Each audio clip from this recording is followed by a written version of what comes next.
mapatambay.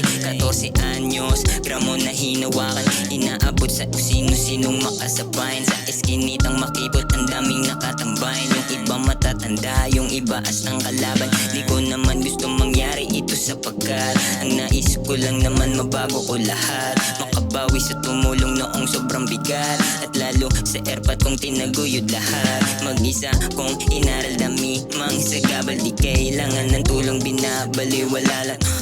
Lumaking daming pasaning ngunit naiiba ka sa'kin. Ang masasabi ko lang, kala nila madali aking mga pinagdaanan, halos hindi ko na nga rin makayanan. Kala nila madali itong pinili kong lakaran, kahit daming nais akong makalaban. Kala nila madali, kaya pinagpatuloy lamang kumakayod upang gutom matapalan. Kala nila madali, oh kala nila madali, yo, kala nila madali. Hindi nila alam sakripisyo gabi-gabi, nilalako parang candy lang sa tabi-tabi. Dinadaan-daanan kalaban walang pake, kasi sa mundong ito kung mahina kawang karne.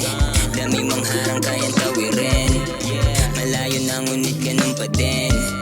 Di magbabago kung saan mandalin ng mga paa harap sa salamin. Tinatyaga oras bawat minuto, bawat segundo, bawat patak ng tubig sa iniigib ko. Bawat desisyon ko mali, walang halos kumampi. Ang sumagip lamang sa akin ay sarili ko. Handa na to palagi kung ano man ang dumating sa akin na pagsubok, hindi tututupi. Pinagpasa Diyos na lang mga nagawa mali. Ang pagkakaalam nila, kala nila madali aking mga pinagdaanan, halos hindi ko na nga rin makayanan. Kala nila madali itong pinili kong lakaran, kahit daming nais akong makalaban. Kala nila madali, kaya pinagpatuloy